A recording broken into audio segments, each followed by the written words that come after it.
9 bölüm.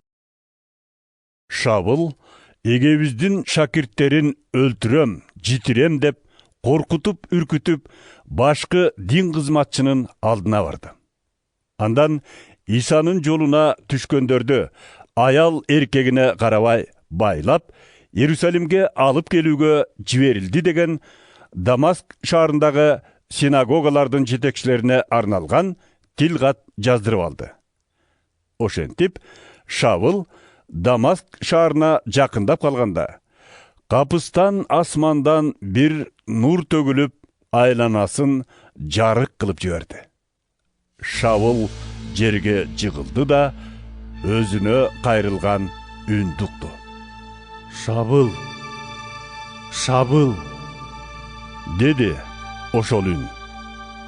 эмнеге мени куугунтуктап жүрөсүң? Шавыл ага, О, Кудурет, сиз кимсиз? dedi. Ошондо эгебиз мындай dedi. Мен сен куугунтуктап жүргөн Ыйсамын. Тур да шаарга кир. Эмне кыла тургандыгыңды сага айтып беришет. Аны менен бара жаткан кишилер аң-таң болушуп, үн сөзсүз туруп калышты. Алар үндү кушкан менен айланадан эч кимди байкашкан жок. Шавыл өйдө болуп, көзүн ачканда эч нерсени көрө албады. Ошондуктан жанындагы адамдар аны колунан жетелешип Дамаскка алып келишти. Шавыл 3 күн бою эч нерсе көрө да жей да албады. Дамаскта Исанын Анания аттуу шакирти жашачу. Эгебиз ага аян берип, ошондо аны Анания деп атынан чакырды. Ал Угуп жатам, эгем. dedi. Эгебиз ага мындай dedi. ордуңан туруп, түз аттуу көчөгө барда, жүйүттүн үйүнө кирип, тарстык Шавылды сура. Ал азыр сыйынып жатат. Мен ага Анания аттуу бирөөнүн келип, көзү көрүп калсын үчүн колун койгонун көргөзүп, аян бердим. Анания эгебизге мындай жооп берди.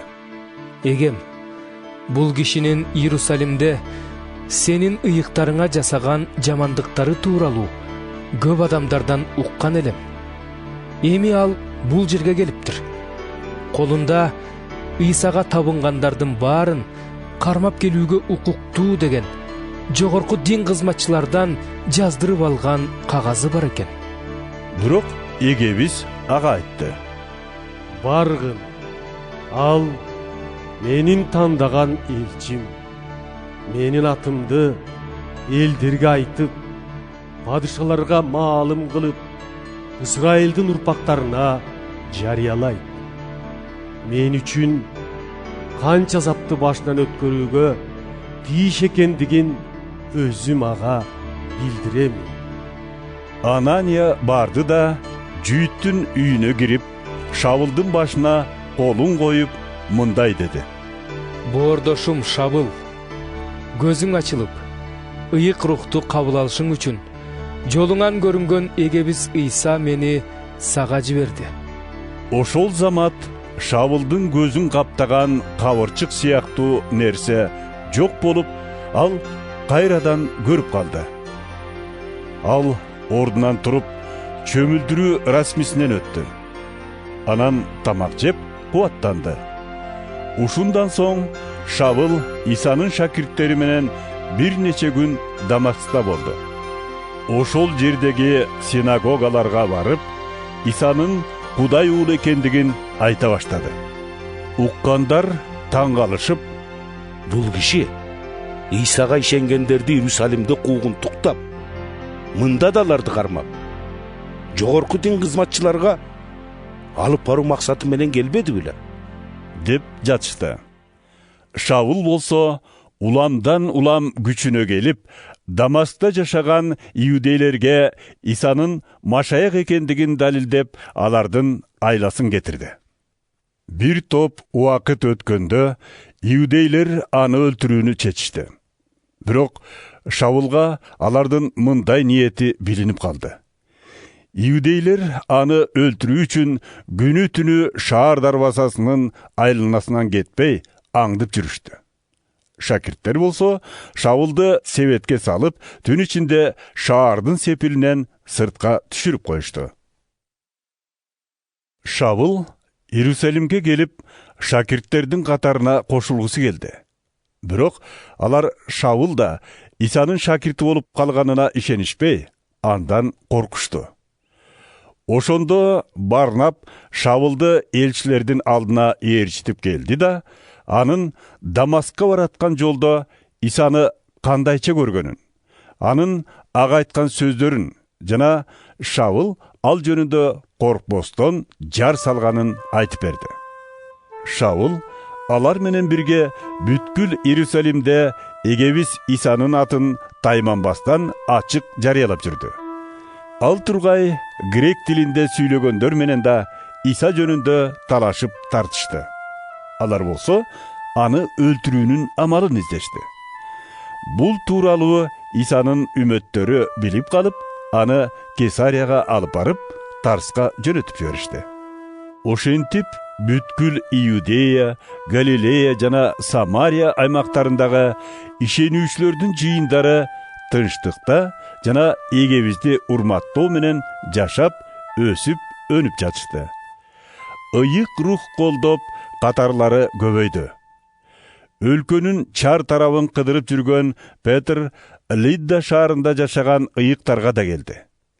Ал жерге келгенде 8 жылдан бери төшөктөн тура албай, шал болуп ооруп жаткан Айней аттуу бир кишиге жолукту. Петр ага кайрылып мындай деди: Айней, сени Ыйса Машаяк айыктырып жатат. Өйдө тур да төшөнчүңдү жыйна. Айней болсо ошол замат ордунан туруп кетти. Муну Лидда менен Шарон шаарларында жашагандардын баары көрүшүп, эгебизге дитин бурушту. Жаффа шаарында Исанын шакирти Тавита аттуу аял жашачу. Анын аты грекче Дорка, мааниси элик эле. Ал жакшылык кылгандан талбаган, кедейлерге колу ачык адам эле. Ошол күндөрү ал катуу ооруп, каза болуп калды. Анын сөөгүн жууп, кепиндеп, үстүңкү кабаттагы бөлмөгө коюп коюшту. Лидда шаары Жаффага жакын жайгашкандыктан, шакирттер Петрдин Лиддада экенин угуп, ага «Бизге тезирээк келиңиз» деген өтүнүч менен 2 киши жиберишти. Петр дароо эле алар менен бирге Лиддага жөнөдү. Келери менен аны сөөк жаткан бөлмөгө алып барышты. Бөлмөгө киргенде жесир аялдар курчап алышып, Дорка көзү түрүүсүндө тигип берген кийим кечектерин ага көргөзүшүп, боздоп ыйлашты. Петр баарын сыртка чыгарып, өзү болсо тизелеп, Кудайга сыйынды. Анан өлүккө кайрылып, Табита, тургун, деди. Аял көзүн ачып, Петрди көрдү да өйдө болду. Петр колунан кармап, бутуна турганга жардамдашты.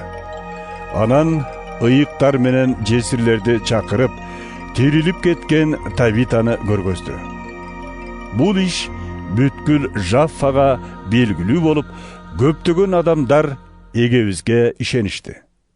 Петр бир нече күн Ысман аттуу тери илегиштин үйүндө жашап, Жаффада туруп калды.